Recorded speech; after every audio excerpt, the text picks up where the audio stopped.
bem, pessoal, estamos de volta com os estudos dos motores de indução, perfeito? Atenção que vamos entrar numa etapa do estudo agora muito interessante. É claro que o estudo de uma máquina elétrica, ele deve começar sempre, preferencialmente, no entendimento do seu princípio operacional, principalmente quando existe conversão eletromecânica de energia acoplada. Isso é fato. No entanto, a norma sugere que, concomitantemente a isso, usando ensaios estratégicos, ensaio de curto-circuito, ensaio a vazio, tá? No caso das máquinas girantes, ensaios de curto-circuito recebe o nome de ensaio de rotor travado, rotor bloqueado, que é o análogo ao ensaio de curto-circuito no transformador. É interessante que você faça ambos para quê? Para que nós possamos modelar o circuito elétrico equivalente da máquina e, a partir daí, os cálculos, o levantamento de gráficos, os desdobramentos de curvas, eles se dão de maneira muito mais natural e facilita muito o nosso diagnóstico, a nossa análise, a nossa proposta, inclusive, de elementos corretivos na performance de um motor, principalmente em planta, trabalhando no seu processo industrial convencional, perfeito? Então, é interessante que agora vem uma sequência de vídeos que vai exigir um modelamento matemático para que nós possamos, então, exercer esse tipo de atividade. Preste atenção. Evidente que não existe apenas essa maneira de abordar o assunto. Essa é uma delas. Talvez um pouco mais longa, eu sempre falo isso, talvez um pouco mais longa, um pouco mais trabalhosa, às vezes até um tanto quanto repetitiva, e toda vez que um cálculo se mostra repetitivo, a sugestão é imediata: trabalhe com ferramenta computacional, desenvolva um software que possa fazer esses cálculos para você, crie uma subrotina que você implementa uma componente variável, no caso particular do motor de indução, o escorregamento seria excepcionalmente boa, essa variável ser utilizada, tá? Para que assim então a gente possa ter essa visão panorâmica da máquina a mais fiel possível, tá bom? Mas para fazer isso é interessante uma solidez no cálculo, principalmente uma confiança. Então esse método, essa formatação, esse procedimento, essa abordagem, repito, ela vai ser um tanto quanto às vezes longa e repetitiva e trabalhosa, mas é segura, principalmente para quem começa a estar estagiando nessa parte relativa a cálculo envolvendo o motor de indução. Finalmente chegou o momento dos valores numéricos, das contas, dos números. Quem gosta de cálculo vai se esbaldar, tá certo? Agora, é importante que cada valor encontrado aqui, nós vamos fazer um caso real, ou um exercício de um caso real, uma situação efetiva, uma máquina que foi laudada, inclusive, é importante que cada valor encontrado tenha para nós um significado, tenha um valor dentro de uma certa expectativa. Não é qualquer valor que nós vamos encontrar aqui e vai nos atender, não é assim, tá? Esse valor 10, esse deu 40, 50, 20 o quê? 30 o quê? Qual a unidade? Está dentro de uma certa previsibilidade de valor para aquela máquina em particular, para aquela condição operacional. Isso é uma condição que nós não podemos, em absoluto, nos afastarmos, sob pena de não entendermos o processo que vai acontecer aqui e muito menos a performance da máquina, o que nós não queremos que aconteça, tá bem? Então, para a gente começar a visualizar essa questão, talvez fosse até desnecessário falar isso, mas é bom sempre frisar. Ensaio a vazio de uma máquina elétrica, ele é rigorosamente o mesmo, qualquer que seja a máquina. Evidente o bom senso imperando, que quando a máquina muda, por exemplo, de uma máquina estática para uma máquina girante, algumas especificidades talvez devessem ser comentadas, melhor dizendo. Por exemplo, no ensaio a vazio, ensaio de tensões nominais, perfeito. Que eu meço? Tensão nominal, corrente de excitação e perdas, no caso as perdas a vazio. Pois é, nos transformadores, nas máquinas estáticas, essa perda era fundamentalmente as perdas por estresse Foucault, do aço, do primário e secundário, do núcleo da máquina como um todo. Uma vez que não existia gap, e por esta razão, a corrente de excitação ficava vinculado a um patamar de 1 a 6 vezes, de 1 a 6%, melhor dizendo, do valor da corrente nominal, e não passava disso, mesmo porque, em quaisquer circuitos acoplados magneticamente, toda corrente de excitação é e sempre foi e será diretamente proporcional à relutância do circuito magnético de acoplamento, isso é fato, tá? Pois muito bem, no caso das máquinas girantes, o que nós temos talvez de valesse a pena comentar? Primeiro, a presença do gap. o entreferro, né, que envolve a análise perimetral da máquina do ponto de vista estrutural. Isso aumenta a relutância em termos percentuais. Então, com certeza, a corrente medida no ensaio a vazio deste motor de indução será, do ponto de vista qualitativo, a mesmíssima medida no ensaio a vazio do transformador, com as mesmas prerrogativas, podendo ser decomposta do mesmo jeito no ramo paralelo, tá certo? Só tem uma diferença, que é quantitativa. Devido ao gap, que aumenta muito percentualmente a relutância dessa máquina, ao invés de esperar uma corrente de 1 a 6% da corrente nominal, a nossa expectativa agora é que essa mesma corrente de estação seja de 20 a 50% da corrente nominal, coisa que nós já sabemos, tá certo? Essa é a primeira atenção. A segunda, um vatímetro colocado no ensaio a vazio de um trafo media exclusivamente as perdas magnéticas. O que ele vai medir agora? As chamadas perdas a vazio, um pool de duas perdas, quais? As magnéticas, é claro, esterese e Foucault, mas as chamadas perdas rotacionais, atrito e ventilação.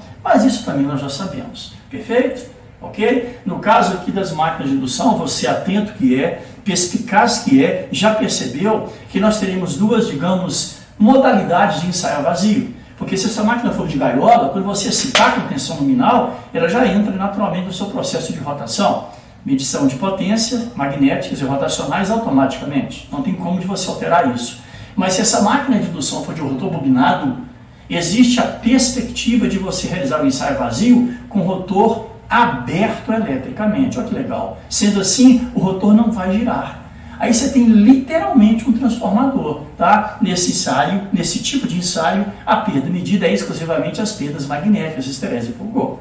Não há rotação, então não há perda rotacional, tá? Agora, se você mantiver a tensão nominal aplicada, o rotor desconectado de qualquer carga e apenas fechado eletricamente, ao energizá-lo, ele vai entrar em rotação, sem tocar carga alguma, continua sendo ensaio vazio, só que agora o mesmo vatímetro mede quem? As magnéticas mais as rotacionais. Então isso é interessante demais do que respeito à máquina de rotor bobinado. Você pode medir as perdas magnéticas e as perdas rotacionais separadamente, coisa que é difícil de você conseguir, eu diria quase impossível, em uma máquina de gaiola, ok? No que tange ao rotor travado, que é o análogo ao curto, uma carga tão pesada, mas tão pesada, mecanicamente representando um curto-circuito, o motor não vai dar conta de girar. O que você tem no ensaio de curto? É um ensaio de correntes nominais e vai continuar a ser aqui. Temos a tensão de impedância, aquela tensão fornecida à máquina exclusivamente necessária para que tenhamos correntes nominais em ambos os enrolamentos, estatórico e rotório, com o rotor travado e o rotor em curto-circuito, perfeito? Agora, o mesmo efeito do entreferro na corrente de estação do ensaio vazio também terá agora na tensão de impedância. No trafo, com o lado de baixo em curto, eu energizava para o lado de alta com 1, 2, 3, 4, 6, 8% da tensão nominal, eu já tinha corrente nominal em ambos os enrolamentos. No motor de indução, com o rotor travado, alimentação estatórica, eu vou ter corrente nominal em quais circunstâncias? Com a tensão de 10, 15, 20, 30% do valor da tensão nominal em média. Por quê? Devido à presença do gap, evidentemente, tá? Fora isso, é um ensaio muito parecido. As perdas no cobre, estator e rotor, uma vez que o rotor está bloqueado, não há naturalmente a rotação. Perfeito? Então, feitas essas considerações, a manipulação matemática dos dados dos dois ensaios é literalmente a mesma. Exatamente para quê? Para que tenhamos condição de chegar a um circuito equivalente, eu diria, muito semelhante a esse aqui. Data venha, para todos os efeitos práticos, magnéticos, rotacionais, mecânicos, elétricos e reais, todo motor de indução, na verdade, é um transformador com secundário girante. Tá? O corolário disso, logo, todo transformador é um motor de indução com escorregamento constante igual a 1. Não percamos isso de referência, é muita semelhança, né? É uma dica fantástica para você trabalhar o modelo equivalente. Alguns autores, sem naturalmente fazer crítica, apenas um comentário, optam por um modelo de uma máquina ideal. Eu me pergunto sempre, o que seria uma máquina ideal? Uma máquina sem perdas? Uma máquina sem entreferro? Quer dizer, seria um equipamento utópico. Então o que eu prefiro sempre fazer? Partir de uma máquina conhecida, exaustivamente já estudada em situações anteriores, que é o nosso transformador, perfeito? Um transformador estático, perdão da redundância do termo, onde temos o primário, o circuito magnético, o secundário, as equações fundamentais que norteiam o ambiente, lembrando sempre, né, o aval para fazer a transição entre um lado e o outro é sempre a relação de transformação. Espetacular. Ora, partindo do pressuposto que a nossa máquina de indução é essa aqui, com processo rotacional, veja se isso seria pertinente, tá? Do ponto de vista do primário de um transformador. Resistência estatórica, reatância de dispersão do estator, corrente estatórica, tensão estatórica. E observe que eu me traí na fala, eu nem falei mais de primário, eu falei logo de estator, porque o estator de fato do motor de indução é o primário estático. Então, gente, qual que seria a diferença entre o circuito elétrico estatórico por fase de um motor de indução e o circuito primário do transformador? Eu diria nenhuma. Ah, mas no transformador as espiras são enroladas de forma autossustentável e numa máquina rotativa elas têm aquela espiral, enrolamento imbricado, etc. Ô, gente, né? Aço silício do mesmo jeito, cobre, a mesma preocupação com o nível de fluxo disperso. Então, sabe o que eu diria? Literalmente, Ctrl+C, Ctrl+V. Apenas uma adaptação de terminologia. Então, se aqui eu queria, ao lado desse transformador estático, propor para vocês o circuito equivalente de um transformador girante, sem a menor dúvida, resistência elétrica do estator em ohms por fase, análogo a essa do primário, reatância de dispersão do estator, ohms por fase, análogo a essa do primário do transformador. Então, esse seria o meu ramo de entrada, com uma corrente estatórica em ampere por fase, análogo a essa, corrente primária. Com alimentação estatórica, uma tensão de entrada V1 em volts por fase, completamente análogo a essa. Então, o que eu diria? Do ponto de vista de ramo de entrada, nenhuma modificação ou comentário diferenciado. É basicamente você fazer uma transposição dessa impedância para cá, desse ramo para cá, que eu te asseguro, o estator do motor de indução estaria perfeitamente bem representado. Sempre, não esqueçam, por fase, tensão, corrente e impedância. Ok? Desculpe. Muito bem. Cheguemos agora, então, aos terminais AB. Tá? Estamos a montante deles, então estamos no ambiente do indutor, no caso aqui do primário e aqui no circuito estatórico. Terminais AB. Perfeito? Ora, toda máquina elétrica que se preza precisa de um circuito magnético de acoplamento para que você maximize fluxo mútuo e minimize fluxo disperso. Então, do ponto de vista de corrente de estação, olha o que eu disse há pouco sobre o ensaio vazio, sobre essa mesma corrente de estação, que do ponto de vista qualitativo, não há diferença alguma a ser considerada, né, nessa corrente aqui, quando ela transita para o lado de cá, tá certo? Do ponto de vista qualitativo, nenhuma diferença a ser considerada. Perfeito!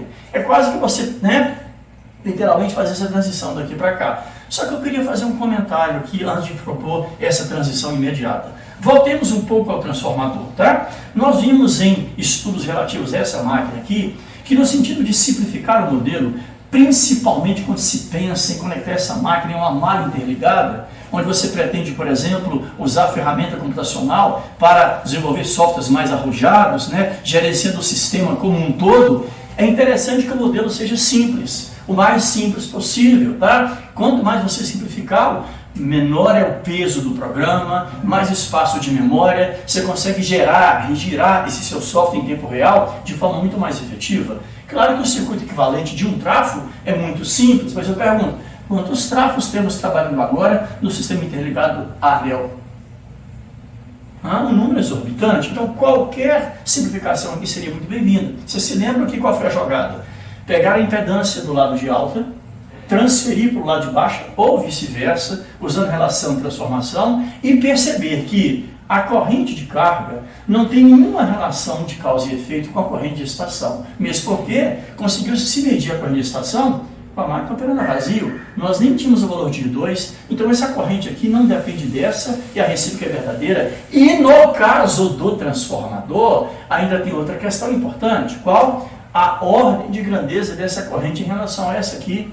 Ela não passa de 5, 6%, e sem máquinas pequenas. Quando se fala em máquina de médio e grande porte, estou falando de 2, 3, 1%, gente. Então, o que nós propusemos naquela oportunidade? Ora, vamos desprezar o ramo do núcleo, que a perda, né, agregada ao cálculo devido a essa aproximação, ela é ínfima, ela é desprezível. Lembrando o nosso autor de preferência, no na sua edição número 4, Fitzgerald, no capítulo 10, Dinâmica de Máquinas, aquela frase que eu tanto gosto de repetir para vocês, né? Em cálculo de engenharia, as aproximações vão nos conduzir a equações aproximadas, porém suficientemente exatas. Tá? Essa frase, vocês sabem disso, para mim, paga o livro inteiro. Está no capítulo 10 do Fitzgerald, edição número 4. Tá? Então, é o caso. Se você aperta demais, se você junta demais, acaba escapulindo entre os dedos. Qual que é a perda relativa a desprezar esse ramo vermelho? Se bobear, os nossos instrumentos de medição não têm nem qualificação, né, para, de certa forma, discernir essa diferença, 1, 2, 3%. Convenhamos. Então, e a simplificação oriunda desse modelo, ela foi muito grande, gente. Olha isso aqui, ó. Passei a ter uma resistência equivalente, uma reatância equivalente à corrente 2, a tensão V2 fornecida à carga. Ora, e se nós migramos para o circuito do secundário, naturalmente, tudo que está a montante dele foi desprezado. Teoricamente, nós seccionamos o circuito aqui e aqui. E eu pergunto, um voltímetro colocado nesses terminais mede quem? A tensão AB mede qual lado? Lado secundário, ou seja, ele mede quem de fato? A FENA 2. Né? Isso simplificou demais o modelo do tráfego. Os livros de série, por exemplo, o Elbert, o Stevenson, o Fuchs, trabalham com o transformador modelados com esse circuito, porque é perfeitamente viável, tá? Completamente dentro da nossa margem de trabalho, de segurança e de aproximação. Tá? Pois é, aí vem a pergunta, estamos fazendo uma comparação entre essa máquina estática e esse transformador girante. Eu poderia propor a mesma simplificação de modelo de núcleo entre o transformador estático e o girante, porque a mesma corrente de estação que vai migrar por aqui não terá também nenhuma relação com a corrente de carga. Ela vai ser medida também no missal vazio, onde em tese de carga nós possuímos. Então, a relação continua muito forte com relação a isso. No entanto, não esquecemos de uma coisa, esse transformador girante possui o entreferro, o gape, isso aumenta circunstancialmente a relutância e com ela a ordem de grandeza da corrente de estação nessa máquina. Uma coisa é você propor desprezar uma grandeza que está na casa de 1, 2, 3, 4% do valor dessa corrente, aceitável, bastante. Agora, outra completamente diferente é desprezar uma corrente que vale quanto? 20, 30, 40, 50% do valor da corrente nominal estatórica. Então, atenção, não é usual, não é aceitável, não é correto, no modelo elétrico equivalente de um motor de indução, você desprezar o ramo do núcleo, ou ramo de acoplamento, pela ordem de grandeza da corrente de estação, apenas e tão somente por isso. Tá? Se a gente quisesse trabalhar no sentido de tentar uma simplificação, o que seria aceitável é o seguinte: ora, essa corrente de estação, ela é composta na corrente magnetizante IM e na corrente Therese-Foucault. Tá? O que se pode comentar sobre a corrente Therese-Foucault? Ora, perdas do maço silício do primário, perdas do maço silício do secundário, perfeito. Qual seria a equivalência aqui? Perdas do maço silício do estator, perda do maço silício do rotor. Não é aceitável. Não há argumento que dê sustentabilidade para uma fala do tipo perda por Therese-Foucault no gape. Então, diante disso, o que eu estou querendo sugerir? Que o grande percentual da corrente de estação dessa máquina em relação a essa não se deve a variações de IHF, mas com certeza a variações de IM. Então, diante disso, aceita-se como uma aproximação dentro da ordem de grandeza dita anteriormente, que no caso do motor de indução, o nosso ramo de núcleo passa a ser basicamente quem? A nossa reatância magnetizante. Isso é aceitável. E sendo assim, qual corrente vai migrar por aqui? A nossa corrente de magnetização. Certo? O que talvez proponha ou faça com que muita gente boa que eu conheço chame essa corrente aqui de corrente de estação. Na verdade não é ainda, ela é quase, tá? Porque para virar corrente de estação, eu tenho que agregar a ela a componente Therese-Foucault. Mas é claro que com essa simplificação, o modelo caminha para uma configuração, tá, nesse perfil, sem poder desprezar completamente o ramo de acoplamento do motor de indução devido ao gape, tá? Outra coisa que vale a ser considerada. O que eu disse há pouco sobre cálculos? Sobre valores, números encontrados. Senhores, bom senso, conhecimento, ter a máquina sob o seu domínio, não importa a potência, a tensão, o conjugado, as dimensões do fabricante. Uma coisa é certa, cálculos estão por vir. Se você encontrar uma corrente magnetizante cujo ângulo não seja por volta de 90 graus, indutivo, temos problemas no cálculo. Por quê? Eu estou propondo uma corrente que passa por uma reatância pura, gente. Tá? Então, é interessante que, eu acho até interessante que nas aproximações que nós vamos realizar aqui nos cálculos, encontremos um ângulo de menos 91, menos 89, menos 92, menos 88, menos 93, menos 87, porque isso faz parte das aproximações propostas dos cálculos. Agora, qualquer valor fora disso é um indício de que algum problema de cálculo foi apresentado. Tá? Eu achei um IM aqui, professor, bacana. Deu quanto? Tantos amperes. Qual ângulo? Menos 50. Convenhamos. Tem alguma coisa que não está funcionando bem. Eu estou com uma corrente que passa por uma reatância pura. Perfeito? Ok? Então, diante disso, estamos agora aptos a fazer a transição dos terminais AB do estator ou primário estático para o rotor ou secundário girante. E essa última palavra, secundário girante, é que deve ser levada com muito cuidado e com muita atenção. Olha o que eu vou te propor.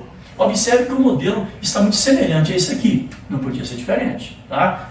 Essa máquina é essa aqui no estágio rotacional. Tá? Mas o grande final. Olha onde nós seccionamos o circuito aqui, mas ao fazer isso, já tínhamos transferido essa impedância daqui para cá para simplificar o modelo equivalente do transformador estático. Já vimos que isso no motor de indução talvez não fosse aceitável, não fosse viável. Então, deixemos a configuração como era 50. Então, olha o que eu vou te propor aqui. Se eu cortar então esse circuito aqui e aqui, mantendo a impedância primária no primário de fato, eu vou pegar apenas a parte relativa ao secundário. Apenas ao secundário do transformador e vou trazê-la para cá. E vou propor a você o seguinte, o circuito equivalente do rotor. Então, olha só, seccionei aqui e aqui. Então, o que nós temos? Terminais AB, do lado induzido. E, continuando, uma resistência elétrica do circuito secundário com a sua equivalente reatância de dispersão. Tá? Uma corrente secundária I2 por aqui, uma tensão secundária V2 fornecida à carga e, é claro, alimentando esse circuito a tensão estatórica I2. Perfeito? Pois muito bem, a pergunta que não quer calar. Eu poderia, então, uma vez que eu saquei esse secundário para cá, apenas o secundário, atenção, não houve nesse momento transferência de impedância primária para secundária, eu peguei só o secundário e trouxe para cá. Eu estou muito afim, mas muita vontade de pegar esse secundário e conectar os terminais AB do modelo motor de indução e ter um circuito equivalente dessa máquina pronto. A pergunta que eu faço é, eu posso fazer isso dessa forma? Como esse circuito se encontra? Seria um tipo de consideração a fazer? Basta pegar o circuito do secundário e grampear na tomadinha B, que teria então um circuito equivalente completo do motor de indução? O mínimo de bom senso sugere que talvez isso não fosse adequado. Por quê? Onde está, por exemplo, clara, explícita na estrutura do circuito equivalente elétrico do motor, a presença da carga do ponto de vista mecânico. Porque carga, eletricamente falando, não é impedância. Isso é fácil você representar, colocando impedância ZC ali, como fizemos no modelo equivalente transformador em situações passadas. Mas e aqui? E a parte mecânica, e a parte rotacional? Como é que isso fica claro que isso está influenciando o circuito equivalente no que diz respeito à sua impedância, por exemplo? E aí a gente vai relembrar da influência, por exemplo, do escorregamento, que é o grande parâmetro do motor de indução, que é exatamente a medida da velocidade relativa L1 e L2, que é exatamente o peso da carga na ponta do eixo, que ele se caracteriza como um elemento que está presente explicitamente aonde? Na reatância indutiva do circuito do rotor. Então, na verdade, eu não posso trabalhar com X2, reatância, dispersão rotórica, mas com SX2, ou seja, a influência do escorregamento sobre X2, para que a planta enxergue não X2, mas XLR. Lembram? Módulos anteriores, a reatância indutiva do rotor, com a influência do escorregamento, com a influência da carga, e não simplesmente a reatância de dispersão do circuito rotórico, que se aliás seria um componente constante. Então, essa é a primeira alteração importante a ser feita. Segunda, tá?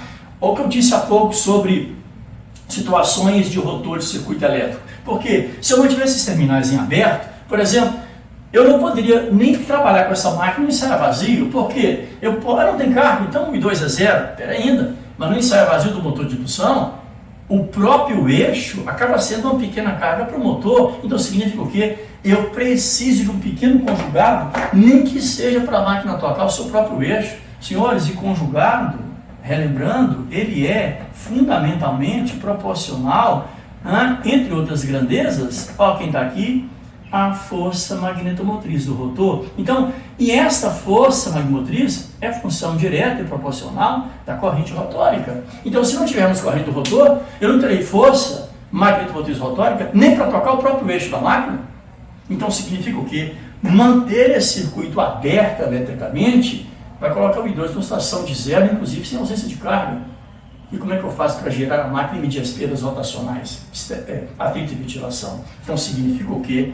É preciso fechar eletricamente o circuito do rotor, tá? Para viabilizar a presença de I2, mesmo com a máquina sem carga, para que o motor gire tocando o seu próprio eixo. E quando você faz isso, a sugestão é, naturalmente, se transformar I2 em R, para que você tenha a presença da corrente rotórica. Em uma situação como essa, esteja com carga ou não, esse rotor apresentará uma corrente, uma força e um torque, até para girar vazio.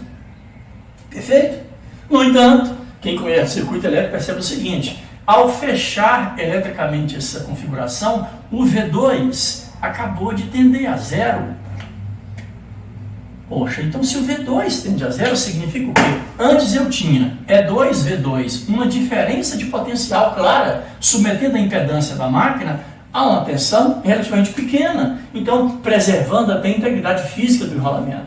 Se você tira o V2, o E2 continua em padrões nominais, porque olha só, tá aqui firme, fruto de quem? Da relação transformação N-est, N-rot, espiras estatóricas por espiras rotóricas, e permitir isso na máquina, no rotor, por exemplo, poderá significar correntes sempre muito elevadas. Então, senhores, voltemos àquele princípio do motor de indução. É claro que a tensão induzida no rotor depende da relação de transformação de espiras, isso é inegável.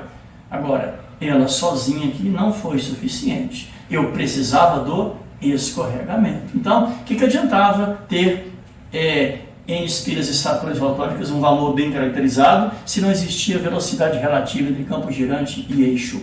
Então, significa o quê?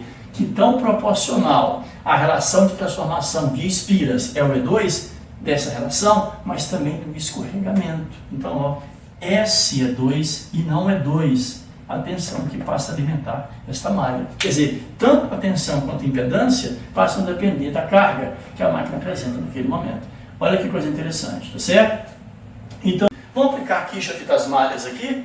Logo, S é 2, que é a tensão que alimenta o circuito, vai ser quem? Vai ser a corrente rotórica, que é a corrente que circula pela malha, vezes quem? Vezes a impedância, que limita naturalmente as correntes dessa malha. Tá lá, vezes S é 2. Tá? Como nós queremos calcular a corrente do rotor, até para ter uma ideia do conjugado, eu vou isolar essa corrente aqui, ó.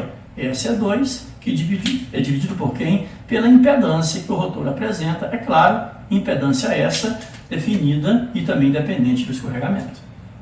Tá claro? Porém, gente, aí vai a questão, e se eu quisesse modelar isso, construir um protótipo que representasse uma relação de fração como essa?